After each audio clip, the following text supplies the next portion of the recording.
Ma'am, step outside and show me your ID, now. I'm inside my own home. What crime are you investigating? What's your legal basis? We got a call. You match the description. Step out or you'll be detained. Detained for standing in my doorway? You don't have a warrant. Step back from my threshold. We can do this the easy way or the hard way. What if the woman the police were trying to intimidate out of her own home was the exact person who prosecutes officers like them for a living? Stay with me, because what happened on Beecher Street in East Atlanta on a warm summer night is one of the most extraordinary real-world collisions of bias, law, and consequence you will ever hear about. And by the end of this, you're going to know your rights better than most people who went to law school.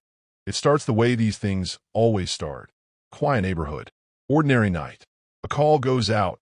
Suspicious person entering a residence. Two officers roll up, lights washing red and blue across a row of craftsman houses. Cicadas go silent. A ceiling fan hums through a screen door. The smell of gardenias and someone's backyard grill hangs in the Georgia air.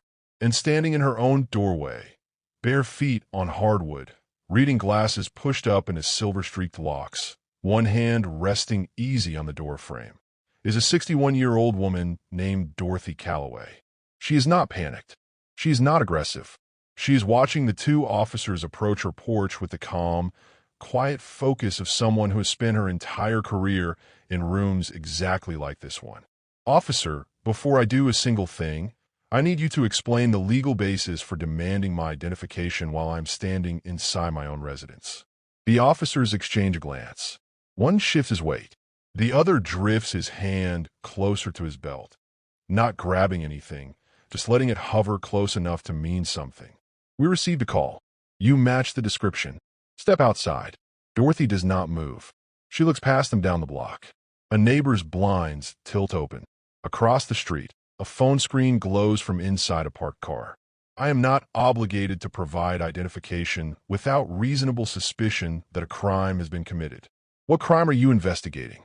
The question lands heavier than her tone suggests, because she already knows the answer. There is no crime. There is no description. There is only a black woman standing at her own front door and two officers who have decided, without evidence, that she needs to explain herself. The lead officer straightens. Ma'am, this is a lawful order. Non-compliance could result in detention. She exhales once slow. Detained. For standing in my doorway.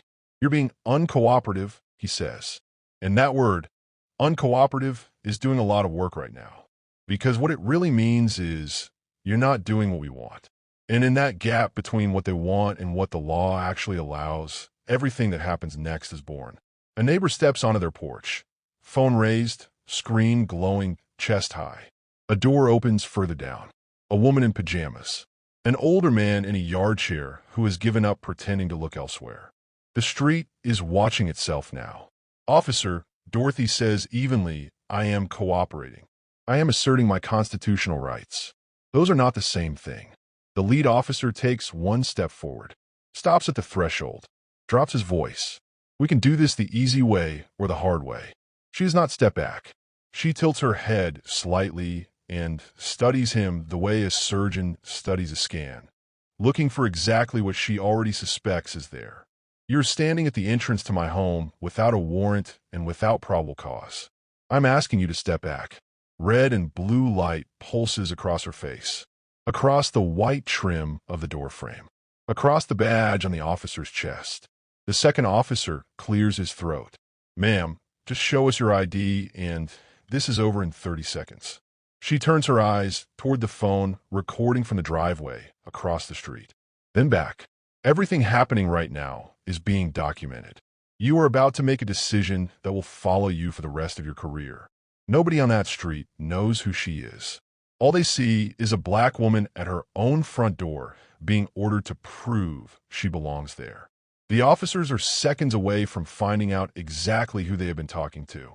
Now here is where this story gets interesting, because Dorothy Calloway's composure that night was not luck and it was not performance.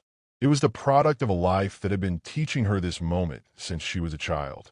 She grew up in West Baltimore, raised by a father who drove city transit for 30 years and a mother who taught nursing at the community college. Dinner was at 7. The news was always on. Conversations in that house were serious, about what the world was and what it owed you, which was nothing by default and everything by fight. She learned early that the rules did not run the same track for everyone. She watched it the night her uncle was pulled out of his car 2 blocks from their house. Briefcase on the seat, transit authority ID on the dash, and it still didn't matter. She sat in the back seat, saying nothing, the way her mother had coached her. Hands visible, voice steady. Yes, sir. No, sir. Save your arguments for later. She carried that lesson everywhere. She did not become quiet. She became precise. Debate team, student government, Howard University School of Law, a federal clerkship under a judge who believed the Constitution was either enforced in the ordinary moments or it wasn't enforced at all. By her 40s, Dorothy Calloway was litigating federal civil rights cases, police misconduct, municipal liability, wrongful detention. She had stood in front of juries and walked them through the exact second an officer's training ended and their bias took over. She had obtained settlements for families most people had already forgotten. Her appointment as Deputy Director of the Southeast Regional Office of the DOJ Civil Rights Division came without a press release. That was exactly how she liked it. Now let's talk about the officers, because their story matters too, and not in the way you might expect. Officer Darnell Fuqua had been on the force 6 years. Solid record. Fast responda. He followed dispatches the way he'd been trained, efficiently, without interrogating what the call didn't tell him. The call that night said suspicious individual entering a residence on Beecher Street. Female. Black. Unknown, if occupant. He had not questioned it. Officer Travis Mobley was beside him. 9 years on patrol, a handful of commendations, and a personnel file that told a different story. Notes from supervisors across the years. Tends toward escalation, requires monitoring on extended encounters, strong instincts, poor de-escalation. Neither officer had walked onto that porch expecting a problem. These calls ran the same every time. Knock. Question. ID clear. Next. What neither officer had examined, not before the call, not standing at that door, was the assumption underneath the dispatch itself, that a black woman in a house needed to prove she lived there. That calm, composed questioning was the same as resistance. That authority was entitled to compliance before it had to justify itself. Their training had given them procedures. It had not given them the judgment to know when the procedure was the problem. Dorothy saw all of it the moment she opened her door. The angle of Fuqua's shoulders, the way he had positioned himself at the threshold. Not beside it, at it, a tactic designed to establish dominance over the entrance to a space he had no legal right to control. The way Mobley kept scanning the street, instead of listening to a single word she said. She had deposed men with that exact posture. She knew how those depositions ended. Back on the porch, the pressure is building. Phones are up across the street. A teenager on a bike has stopped at the edge of the yard. Fuqua steps closer, voice firmer now. Ma'am, show us your ID. Right now. I have already asked why that's necessary, Dorothy says. Her tone does not change. I am standing inside my home. What crime am I suspected of? Neither officer has an answer. Both interpret her steadiness as a threat. Step outside. Mobley repeats, and the word lands harder this time. Dorothy does not move. You are escalating without cause. I am requesting a legal basis for this interaction. One hand drifts toward a service weapon. Fingers don't grip, they just hover. And that hover is enough. From across the street, a voice. This is ridiculous. She hasn't done anything. Fuqua's head snaps toward it. Dorothy gestures calmly toward the recording neighbors. Yes, she says. Everything happening right now is being documented. Mobley's jaw tightens. Step back from the door. You are standing at the entrance to my home without a warrant and without probable cause.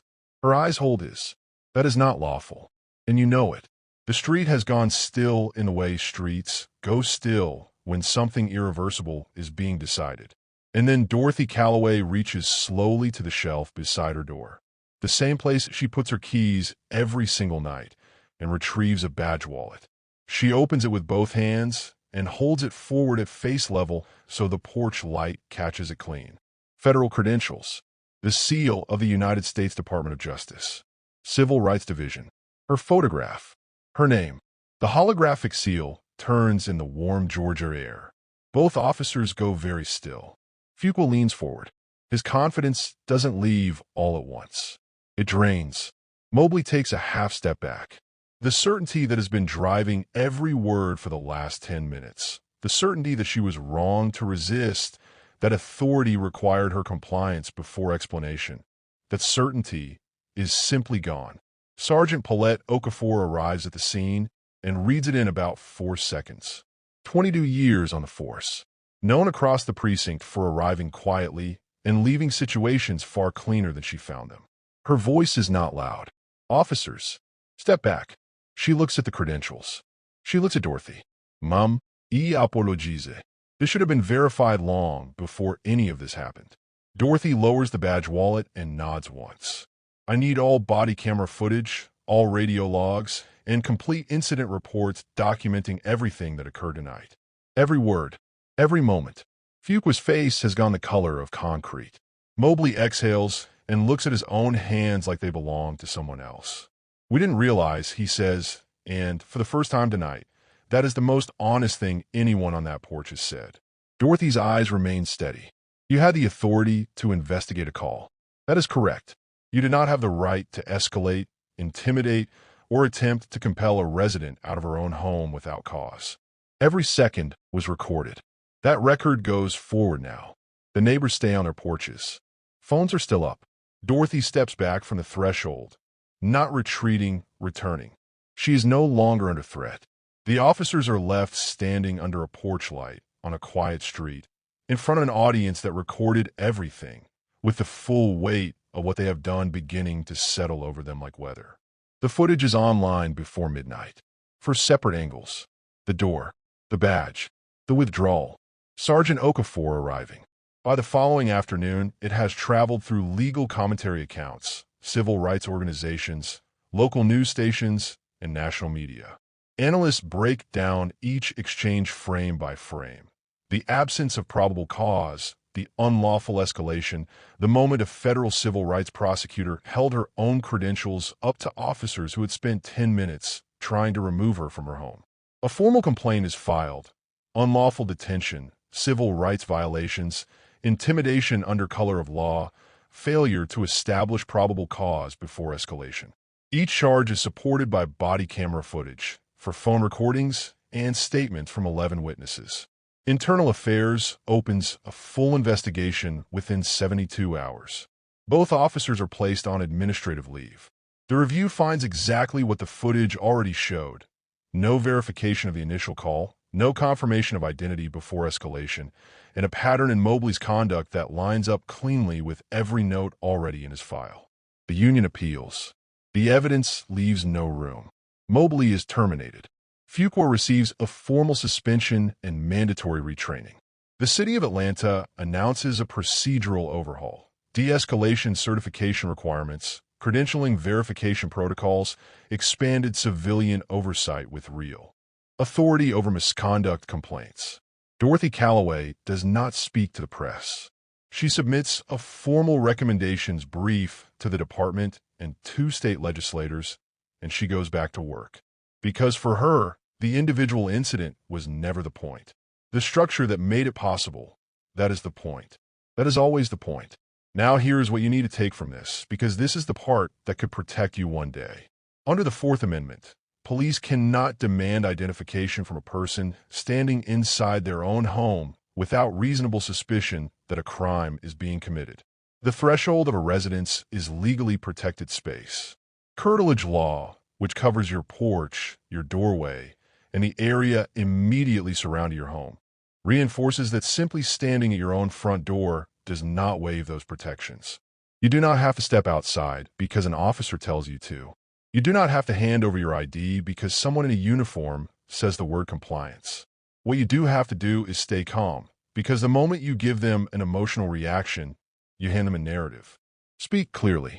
Ask on record, out loud, for the legal basis of any demand made of you. That is not defiance. That is the Constitution working exactly as designed. Document everything your jurisdiction permits. Time, date, every action, every word, badge numbers if you can get them. Do not resist physically. compliance under protest, paired with careful documentation, is the record a lawyer can actually work with. If you have credentials or identification that establishes your authority or your right to be somewhere, present it slowly with both hands visible. Ask for a supervisor to be called. Preserve every piece of footage immediately after the encounter ends, and contact legal counsel as soon as you are safe to do so. Dorothy Calloway knew exactly what she was doing at that door. She had spent 30 years learning it. Thousands of people who face the same situation every single year do not have what she had: the credentials, the title, the badge that changes the temperature of a room. This is why education matters. This is why documentation matters. This is why accountability is not optional and visibility is not just power. It is protection. The law exists to protect you, but it only does that when it is enforced. And it is only enforced when violations are named, recorded, reported, and followed all the way through. Justice is not a single verdict handed down in a courtroom. It is the thousand small acts of knowledge, preparation, and insistence that make the verdict possible. Dorothy Calloway knew that. Now you do too.